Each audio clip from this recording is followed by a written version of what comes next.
Very much, Ali. Good evening, everyone.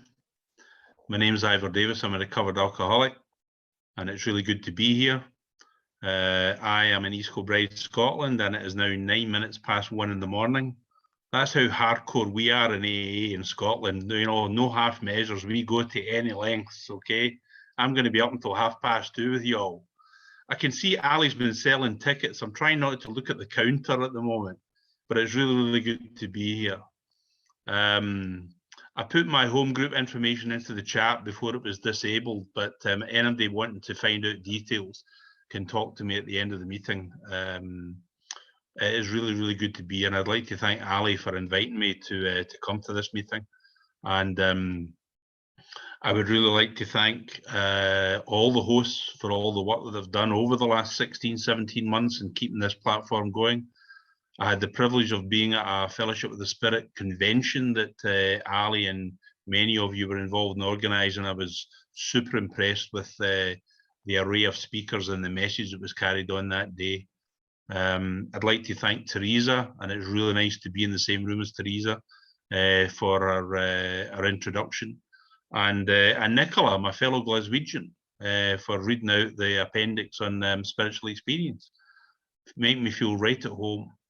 So yes, when Ali approached me to share, he asked me for a topic, and I, as I do with my Step 11 practice, I paused and I prayed, and I thought, right, what topic do you want to base a 40-minute share around?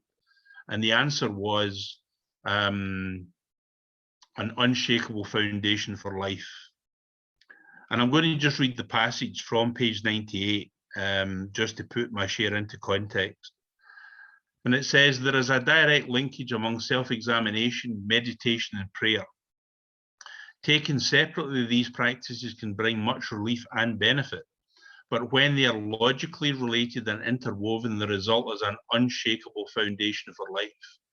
Now and then we may be granted a glimpse of that ultimate reality, which is God's kingdom, and we will be comforted and assured that our own destiny in that realm will be secure for so long as we try, however falteringly, to find and do the will of our own Creator.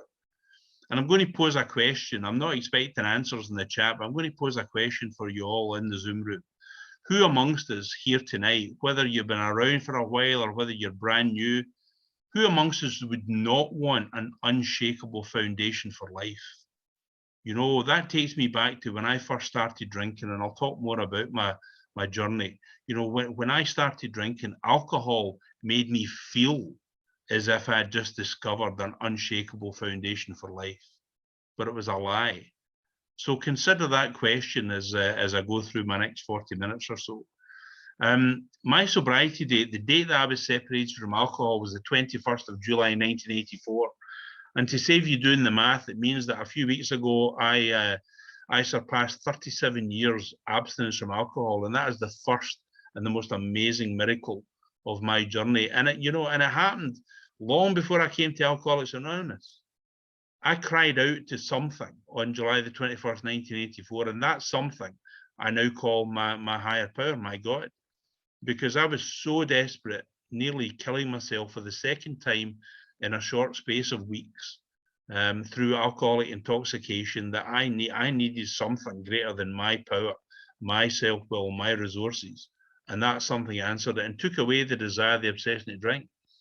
And I can honestly sit here looking at all of you in my laptop screen and say that I've never needed nor wanted to have a drink since that day. But did I recover from a seemingly hopeless state of mind and body from that day? No, I did not. Right, and in my share, I'm going to talk about an unsustainable foundation for life. That was my drinking period. And I'm going to talk about an untenable foundation for life. That was when I tried to run my life sober, live my life sober my own way. And I'm going to share about that because it's very important for me to carry my message, my story, my experience, strength, and hope as to why I eventually needed to embrace Alcoholics Anonymous 12-step program in its entirety and find this God through our 12-step recovery program and have this spiritual awakening, this spiritual experience that is the ultimate promise of our program. So I'm going to share a bit about, you know, what I used to be like, what happened, and what I'm like now. My name's not very Scottish. Those of you who are familiar with Scottish culture will surmise that. Ivor Davis, you know, Craig Ferguson, Robert Burns, William Wallace, these are much more common Scots names. My mother was a fan of a Welsh singer over here called Ivor Novello. And his real name, that was his stage name, his real name was David Ivor Davis. So my christening was my mother's little homage to her idol. But I had a very happy childhood, you know, and having this strange name did not make me alcoholic. Although later on, when I developed alcoholic traits, it exacerbated that feeling of apartness, you know, because everybody else had normal names and I was Ivor Davis. But I had a very happy childhood. But somewhere around my early teens, that all went wrong. And, you know, when I look at my history now, and when I've done a lot of work, obviously going through the steps, especially in my inventory work in steps 4 and 5, long before I took a drink, fear, misery, depression, anxiety, and a terrible feeling of apartness came into my life and plagued me for 2 to 3 years before I discovered my solution. And my solution was alcohol then. Those of you who are eagle-eyed will see that over my shoulder here, there's a picture of the Incredible Hulk from Marvel Comics. And he's up there for many reasons, but one of them is that as a wee boy living in Scotland, I was completely besotted, obsessed even, with Marvel Comics. They were just so exciting, so different from the comic book fare that we got over here. I loved Spider-Man, the Hulk, Daredevil, the X-Men, loved it all. And, you know, I can identify that the wanting to feel different, wanting to be somebody else was right there in me long before I discovered alcohol, you know. And the Hulk I especially identified with because I became aware before I started to drink that I had this inner rage. I was a very mild-mannered, quiet boy, did very well at school, did very well academically, but I had this dis-ease within me. And it manifested itself not in just being a wee bit annoyed, not in just being a wee bit angry, but like Bruce Banner would say to people, you really don't want to make me angry. Because when people made me angry, then, you know, I did not have the green skin hue, but I just completely lost it. And that was there within me long before I took a drink. Later on in the big book, I identified so strongly when Bill Wilson writes about a raging inner Mr. Hyde. He's been there within me, certainly since I was about 13, 14. Fast forward, I'm 16 years of old. Most of my 16 years of age, most of my friends have already been drinking for 2 or 3 years. But I'm not included in I'm not part of the in crowd. I'm not part of the cool crowd that's invited to the parties where there's drink and other substances. My first drink was in my family home. My mum and dad were pillars of the community, really, really good people. But they rarely drank. There was no alcoholism in my immediate family at all. But at the age of 16, I have a seething resentment. I wouldn't have called it that then, but that's what it was. I had a seething resentment about just life, the universe, and everything, about the hand that I'd been dealt with in life. And I looked at the options that were available to me in my mother and father's drinks cabinet, and I quickly surmised that the best option out of the limited brands available was to drink out of a bottle of sherry, which was a coloured bottle. It was either green or brown. And you see, I did that because I already knew that whatever was about to happen, I was going to be able to cover my tracks. I was going to be deceitful, and I was going to top up the bottle with water. And that was my first drink of alcohol. And I say this because the effect that alcohol had on me was profound. You know, again, comic book reference. Alcohol was my superpower. When I took that first drink of alcohol, it made me feel so good. I could not wait to let all of my friends, even my teachers, see the new improved Ivor, because it had such an amazing effect on me. It took away, in an instant, it took away all the fears and anxieties and feelings of apartness. It just took all that away. And without knowing anything about the 12-step program way back then, I made a decision. I did a step 3 decision with booze. I made a decision to turn my will and my life, my thoughts and my actions over to the care of this stuff. That was how important it was immediately to me. And that's what I did. My drinking just lasted 9 years, from the age of 16 to 25. But in those 9 years, I had no idea that the pendulum of an illness called alcoholism was swinging very, very fast in me. And I very quickly went from only drinking maybe one night a week to then only drinking at nights, to then when I went to university suddenly, and getting involved in politics at university, there was always a good reason, a good excuse to drink, and it all centered around, all the political activity centered around the bar. And it just crept up in me. And I was chasing the feeling that I got with that first drink all of those 9 years. And you know what? I never quite got it. Dr. Siltworth, in the doctor's opinion, talks about being restless, irritable, and discontented unless they can again experience the sense of ease and comfort which comes at once by taking a few drinks, drinks which they see others taking with impunity. Well, it's my experience that certainly in the last 2-3 years of my drinking, even when I'm drinking, I cannot get that feeling. I cannot get that feeling, and I am restless, irritable, and discontented to the max. And by the way, that's one of the great understatements in our book. Remembering that that was Dr. Siltworth's words, his perception of what he saw in alcoholics. He was not an alcoholic himself. You know, me, I was like a pressure cooker ready to blow. I was like Mount Vesuvius off the coast of Naples, ready to blow at any moment. If somebody didn't look at me, if somebody looked at me funny or didn't agree with me about politics or football or something, I mean, I just was ready to blow. And I became increasingly miserable in the last few years of my drinking. And then I had these two spectacular drunks, May 1984 and then July 1984. And this solidified in my mind there was something far wrong with my drinking. You know, when we have these moments of clarity, when you can just, you know, it's like God just gave me these moments of vision, suspended the lying just long enough for me to see the truth of my reality. And I just realized there's something no right with your drinking.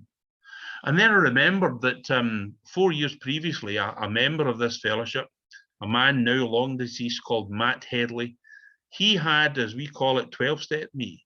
He had shared with me as a 21-year-old man that he was a member of Alcoholics Anonymous and he stayed away from one drink for one day at a time. And he told me a bunch of other stuff about fellowship and higher powers and programs. And I just thought he was a crazy old man.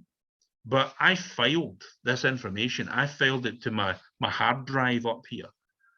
And in 1984, I needed to retrieve that information because I knew I needed to stop drinking, especially after July 1984 in Crete, where I could have killed myself for the second time in 2 months just through sheer intoxication.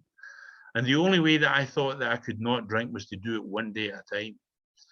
Because believe you me, at the age of 25, even though I was terrified by what had nearly happened to me on 2 occasions, the idea as a young man of not drinking for the rest of my life was equally petrifying.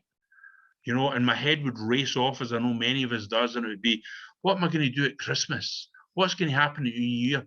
What about my wedding day? What about when I go to funerals? You know, my head was racing away off into an unknown future already. But I remembered the words of Matt, and I just said, just don't drink one day at a time. And upon that simple basis, my recovery began, but it began very, very slowly. And it's the only thing that I have got right for over 13,000 days now. It's the only thing. I have neither needed nor wanted to pick up a drink of alcohol one day at a time. But you see, in my early days, before I came to AA, because you'll realize I've not mentioned Alcoholics Anonymous yet, before I came to AA, I thought problem is my drinking, solution is don't drink. The way to apply the solution is don't do it one day at a time. I thought that was it. How then, in 1987, 3 years and 3 months after I stopped drinking, am I absolutely demented, tormented, riddled with fear. From the moment I woke up in the morning and my head would race off at 100 miles an hour, projecting into the day about all the things that are going to happen in that day, all the people I'm going to have to speak to, all the meetings, business meetings that I'm going to have to be involved in. And I was exhausted before I would get up out of bed. And I would have this argument every morning. Should I stay or should I go? Should I phone in sick? Or should I go and face the music? And I was always thinking that I'm facing the music. Terrible dread about what's going to happen. And this was my life for about 2 years before I came to AA. I had no idea what was going on. I also had no idea, of course, not knowing anything about Alcoholics Anonymous, that all the time I'm experiencing this, there are many amazing messengers of our program on your side of the pond. One of them was Clancy I, saying that the natural state of the alcoholic, just not drinking, is a growing depression and anxiety, and that sobriety eventually becomes emotionally unbearable. I'm living it. I don't know. That's what Clancy's saying. I don't know anything about alcoholism. And this is what I'm living. Fortunately, excuse me, I'm just going to have a wee drink here. Fortunately, God put so many people in my path. And one of them was Glasgow's answer to Clancy I, a man called Archie G. And this man in my business profession, we employed as a part-time alcohol and addiction counsellor. And this man 12-stepped me patiently over weeks and months. But I thought he too was a crazy old man, because he would say things to me which seemed quite absurd. He would say, son, alcohol comes in cans and bottles, but alcoholism comes in people. And I would rail against him and argue with him and say, but Archie, how I'm feeling have anything to do with alcoholism? I've not had a drink for 3 years. And he would just smile and talk out the corner of his mouth and say, go to your meeting, son, go to your meeting. Eventually, because I was beaten and broken mentally, emotionally, and spiritually, even though I didn't know the meaning of that word, 10 days before my first daughter was born, and I was absolutely terrified because I felt as if I was going to get found out. I'd managed to just maintain the masks in every department of my life, clinging on to sanity, But the prospect of becoming a dad just tipped me over the edge. And I went to Alcoholics Anonymous for the first time properly in October 1987. And you know what? I got hope that first night. I didn't know what to expect. It wasn't anything like I expected. The main thing that I took away from my first meeting was there was a big picture frame up behind where the speakers sat, and it said, you are no longer alone. And I liked that because I'd felt so alone for so long. I could remember way before I drank, my poor mother looking at me bewildered by the behavior of her 14-year-old son, hands on her hips, shaking her head and saying, I don't know where I got you. I was a very strange little boy. I became a very strange adult as well, but that's another story. So this, you are no longer alone. I identified with that. And what I also identified with, and what was absolutely amazing, was that other people in the meeting were talking about feelings and emotions that I thought only I had. So I began to think that Archie was not such a crazy old man after all. And I decided to start coming to meetings of Alcoholics Anonymous. And that's what I did. And for a while, as Bill Wilson says in his story, the goose hung high.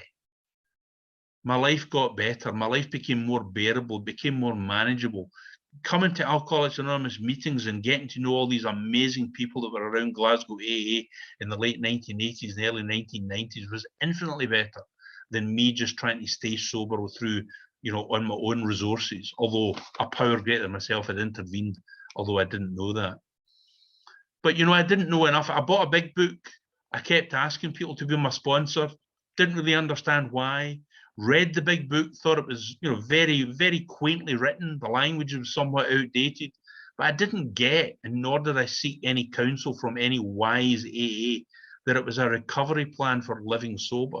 I didn't get that my main problem still resided in my head. I didn't get that without the psychic change resulted from the steps, my thinking, although drink was now off the agenda, that my thinking was still wonky. I didn't get that at the end of how it works, the extract that's read out at so many meetings, the ABCs say, A, that we were alcoholic and could not manage our own lives, period. I tried to manage my own life for many, many years. This is the untenable foundation for my life. You know, the unsustainable bit was me drinking. Now, I'm trying to manage my own life sober. The only way that I can cope with what I now know was an internal spiritual malady was to throw myself at life, was to throw myself into work, was to show all of you and the world at large that I could be somebody, that I was going to be a success. So first of all, working in the voluntary sector over here, I very quickly developed an empire, a big empire, no management business training whatsoever, but suddenly I'm in charge of 1,500 people and umpteen hundred trainees, a budget of several £1,000,000. And at first it was exciting, but see, once you've got that responsibility, it's terrifying. And it became like an albatross around my neck. Another comic book reference, back in the 1970s and the 80s, there was an advertising campaign on the back of Marvel Comics for a bodybuilding campaign, and it featured a Charles Atlas with the world on his shoulders. And that became me. I identified with that because I was carrying the world on my shoulders. And all that fear and depression that I talked about as a teenager before I drank, that all came back tenfold. And I had no idea what was going on. Suddenly I'm going to the doctor for all kinds of complaints. I became a hypochondriac. I'm off work sick, nervous debility, stress, anxiety. I have no idea that it's all linked to untreated alcoholism. Because you see, I think I'm sorted. Drink's no longer a problem for me. And then in 1995, having been around the fellowship for 8 years, I reacquainted myself with my friend the Incredible Hulk, and I threw myself into a business venture to escape what had become an intolerable work situation. And I was going to set up a business to become the Richard Branson or the Jeff Bezos, even before Jeff Bezos became a thing, right? I was going to be the Richard Branson of the comic world, and I was going to show you. I was going to be the first mail order and internet retailer. And I was going to sell comic books back to the Americans. You can see how well thought out this business plan was. It was designed in the back of a cigarette packet. And suddenly, because this new venture was so exciting, it was so seductive, suddenly I've got no time to go to meetings.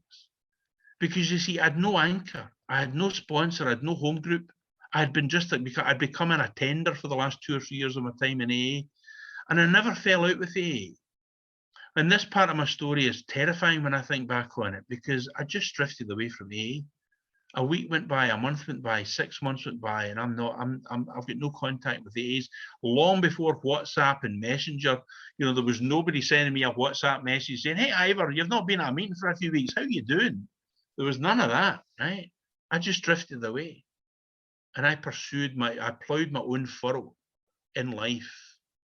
Initially, my wife, because I was married by this time with 3 beautiful children, were living the dream outwardly. We're living in a lovely big house in a leafy suburb of Glasgow, and heck, we've even got 2 cats and a dog, right? We're living the dream, man.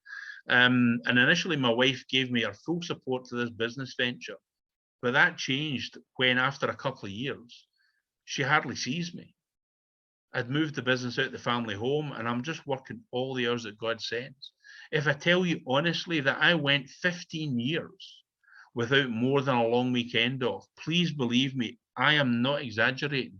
And you can imagine that put a bit of a strain on the marriage. So therefore, you will not be surprised when I now tell you that at one point in 1997, my wife told me, "Ivor, I can't do this anymore." And she didn't use these words, but later on, when I did go through the book, I saw myself in the book. Ivor had become an extreme example of self-will run riot, though he did not think so. An untenable foundation for life. This was my way of living sober. It did not work. And if things were bad when Carol announced that the marriage was over, they got a heck lot worse when I had to move out the family home and then, like a 14-year-old boy in a 40-year-old man's body, try and live as an independent adult. out there. It was absolutely terrifying. That precipitated a period of black depression that I never ever want to revisit. And it's one of the reasons why I introduced myself as a recovered alcoholic, because you see, the drink problem was long since removed from me way back in 1984. But I suffered a hopeless state of mind for many, many years as a dry drunk, stark, raving sober. And I don't ever want to go back to that. So when I introduce myself in meetings the way that I do, it's a reminder to myself, Ivor, what have you done today? Okay, you may be talking, but what have you done today to maintain your spiritual condition so that you're not going to slide back into that ever again? I was away from AA for over 8 years. Please, newcomers, people who are just coming around, people who are just coming back, do not follow this part of my example. You do not have to suffer the way that I did. I drifted away from AA for over 8 years. And I got back to Alcoholics Anonymous in 2003, beaten, broken, and completely bewildered and confused by life. And everything that I previously didn't know about alcoholism, I learned in those 8 years. And it's so much so that when I came back to Alcoholics Anonymous in 2003 and I dusted down my big book that I had looked at for about 10 years and I started to read it voraciously, the foreword to the first edition, first of all, caught my attention. We of Alcoholics Anonymous are more than 100 men and women who have recovered from a seemingly hopeless state of mind and body. To show other alcoholics precisely how we've recovered is the main purpose of this book. I so wanted to recover from alcoholism, but there was still a doubt in my mind, can it really just be alcoholism that has brought me to this state of over 19 years separated from alcohol? I genuinely believe that I had some hitherto unknown, undiagnosed, unidentified mental illness. You know, and part of me thought before I came back to AA that if I can just find some doctor, some psychiatrist like Carl Jung, right, long since deceased, if I can just sit down with a doctor and tell him the madness in my head, he would diagnose me, he would prescribe a course of pills, give me some therapy, and he would go away and write up an article in the Lancet Medical Journal and become famous, and I would be cured. Right? That was the madness that was going on in my head long before I came back to AA.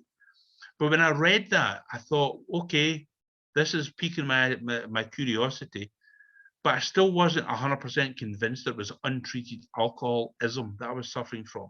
And then I read page 52, the bedevilments as they're known. And at 19 years and 2 months dry, ladies and gentlemen, I identified with every single one of them. It was like a checklist in my head. I was a prey to misery and depression. I was full of fear. It was my constant companion. I couldn't seem to be of real use to other people. I was unhappy, and all the rest of it, it's all there. I checked them all off, and that convinced me, oh my God, Ivor, you're suffering from untreated alcoholism. What's the solution? Program. Now, in my time in AA before, I had looked at the program, but I didn't think I needed it. I now had truly the gift of desperation. I did not want to continue feeling the way that I was feeling. So I threw myself into the big book and into the program with the same zeal and enthusiasm that I'd previously reserved for the comic business, which, by the way, was now about £100,000 in debt. And every week that debt was getting bigger and bigger because I was incapable, you know, of managing my life in any area. I had the reverse Midas touch. You know, King Midas, everything he touched turned to gold. Leave you to figure out what everything I touched turned to, okay?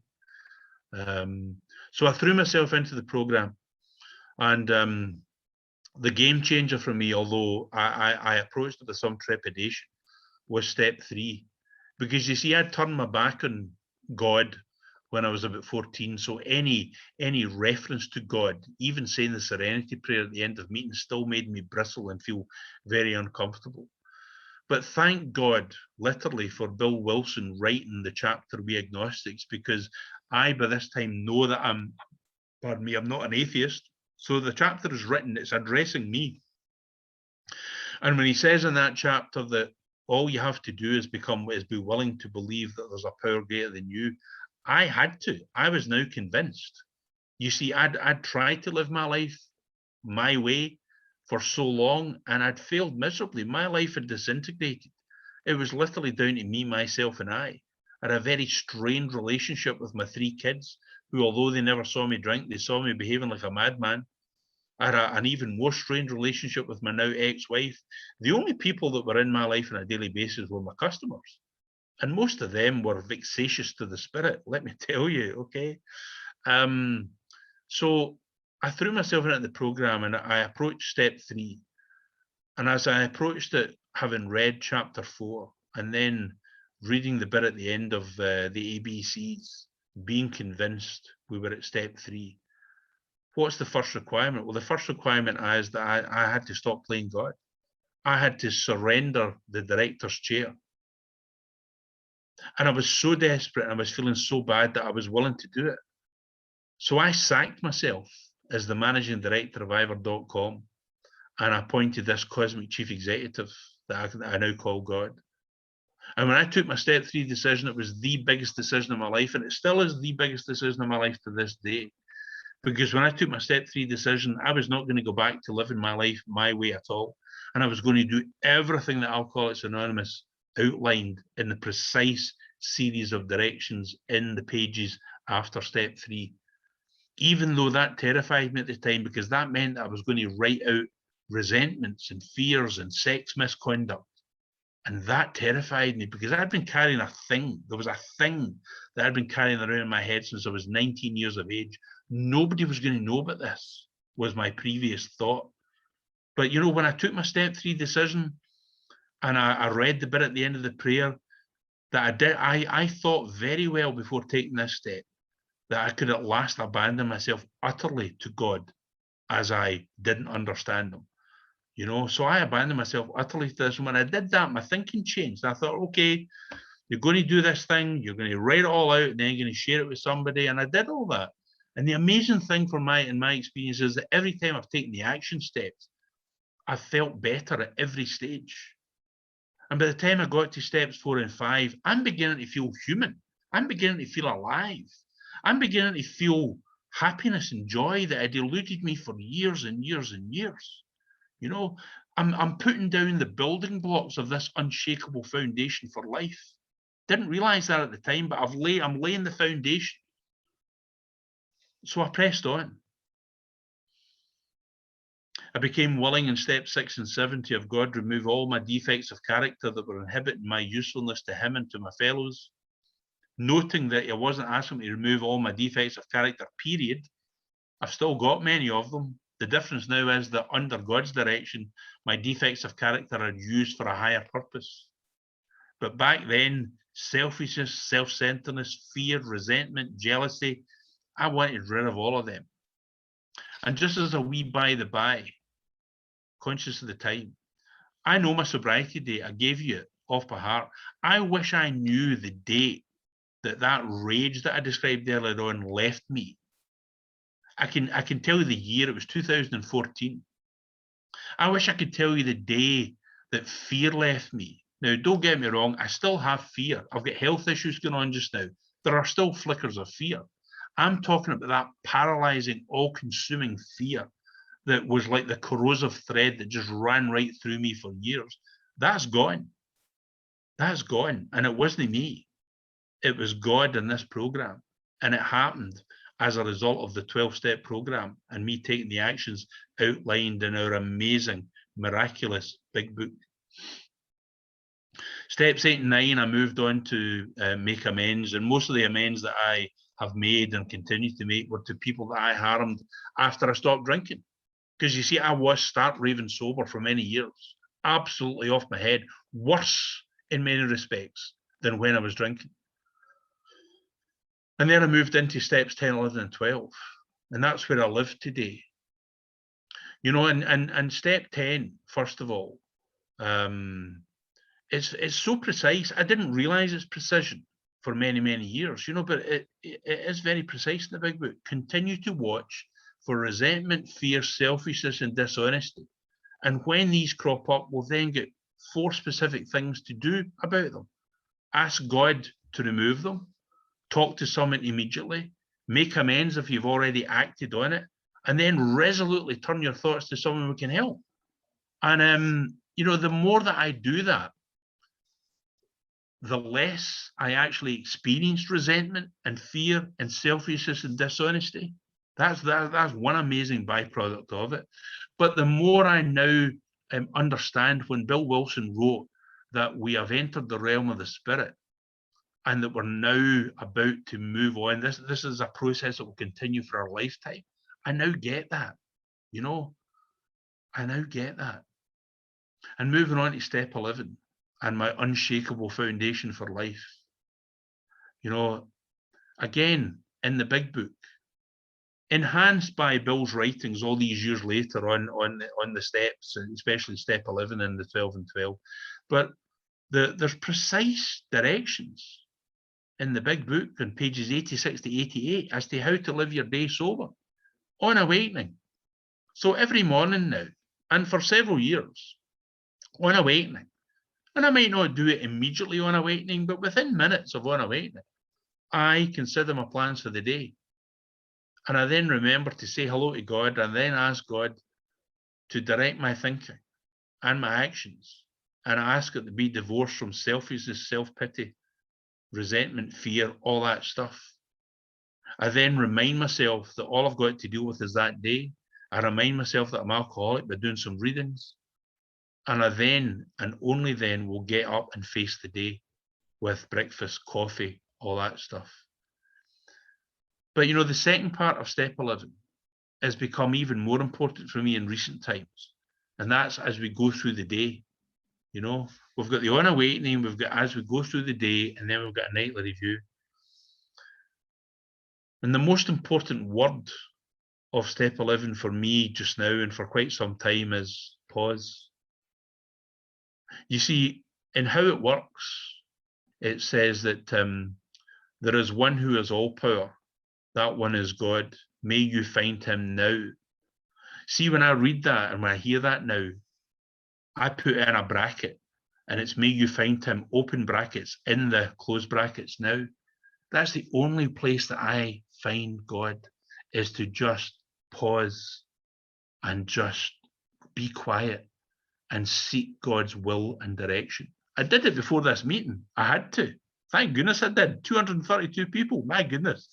You know, I had to pause and seek God's will and direction. And for somebody who for many years looked for the militant atheist wing of Alcoholics Anonymous and still never found it, what I'm sharing with you now is quite remarkable. Because you see, in step 3, I literally found a new employer. As I said, I sacked myself as the managing director of Ivor.com, and this new employer has never let me down. The wages are not financial, but it's the best wages that I've ever been on. There is a spiritual bonus scheme, an incentive bonus scheme as well, I've discovered, by following a few simple rules. And for me, the unshakable foundation for life is not just the self-examination that goes on with step 10, but all that I'm talking about, you know, in step 11, going through the day, pausing, praying, meditating, just taking time out, not reverting to my old default of just, you know, if a problem would come up, I would just throw myself at it and I would bombard it with my will. And of course, it would never work out. It would just never work out. It usually went completely pear-shaped. So step 11 has given me a completely new way of dealing with life and life's terms. And thank God for that, because, you know, as I mentioned, I've had health issues. Last year, I had severe heart failure, typical alcoholic, couldn't just have a wee bit of heart failure. I had severe heart failure.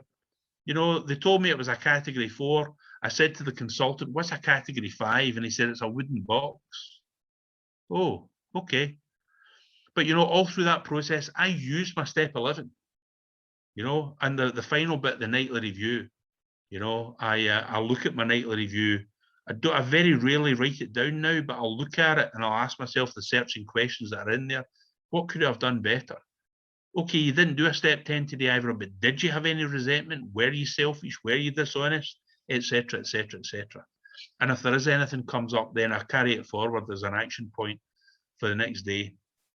And when I had that severe heart failure last year, I had to draw upon all my tools in my toolbox to get through that. And the amazing thing was, you know, step 11 talks about seeking to improve our conscious contact with God. And in that process, I had to seek to improve my conscious contact with God. And the answer that I got from God was, it was like he was shouting lovingly at me through a megaphone.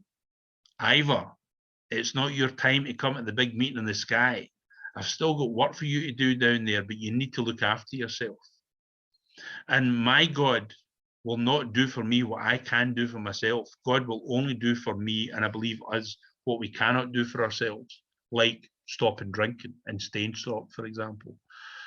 So what I have done over the last now year and a bit is I've taken actions about my health, and I've lost just under 3 stone in weight.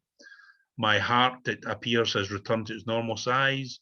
All my blood pressure and pulse indicators are all good. Still got some ongoing tests for some other stuff. Don't have time to go into that. But you see, I trust in God, because you see, God saved this Ivor from dying at the age of 25. I've been given a 37-year extension to my life, and I could do this and work all day with sponsees every single day of all the days that I've got left, and I still could not repay God and this program for the life that I've been given me, because believe you me, I've had an amazing life, especially the last 17, 18 years. Things have happened and are continuing to happen beyond my wildest dreams. The Ivor who just had no foundation for life at all, I now know why I'm here. I'm here not just to stay sober, but to enjoy life, and crucially, to help other alcoholics to achieve sobriety. And it's the greatest privilege of my life that God, the principal, has given Agent Davis this mission. And I love it. And you know what, just to wrap this up, I mentioned at the beginning, thanking the group for, all their sterling work over the last 16 months. It's my experience that the last 16, almost 17 months now, have for me been the most amazing period in all of my time in Alcoholics Anonymous. But I have grown more spiritually thanks to Alcoholics Anonymous across the globe turning its collective will over to a power greater than ourselves, Zoom, right? That's what we've done. And the results have been absolutely amazing. My sponsor is in the Pacific Northwest. I sponsor guys in America, the Netherlands, England. All of these things have happened as a result of the last 16 months. And it's just enhanced my unshakable foundation for life to a degree that I could not have possibly imagined. So listen, if there is anybody new or struggling in the room tonight, 2 things. Please do not judge Alcoholics Anonymous and what you've heard this crazy Scotsman talking about, right? If you got identification, great. But if you think he's just a bampot, just move on. Go to another meeting, right? Get to as many meetings as you can and have as many different Alcoholics Anonymous experiences as you possibly can. If you're willing and you know that you're alcoholic and you know that you cannot so much as take a sip of alcohol, then please, I beg of you, embrace the solution. Take the advantage of people who are offering you their numbers, get to meetings where they're talking about the solution, get involved, become part of. Because you see, everything that I've done that went against myself, becoming part of Alcoholics Anonymous, sponsoring, being in a home group, founding 3 groups in the Zoom era, things that I would never have thought I could possibly do, they've all been great for me. They've all been good for me. They've all helped me to find a true connection with this God. I heard Larry T, one of my favourite speakers, say that the more that he served God, the clearer he became. And that's my experience. And it's like this God has given me, I've got like a 10,000 piece jigsaw puzzle, the life of Ivor Davis, that's still to come. And every day that I do this deal, it's like at the end of the day, when I'm doing my nightly review, I'm given one piece of the puzzle. And some days when I put that piece of the puzzle into the puzzle picture, I go, right, okay.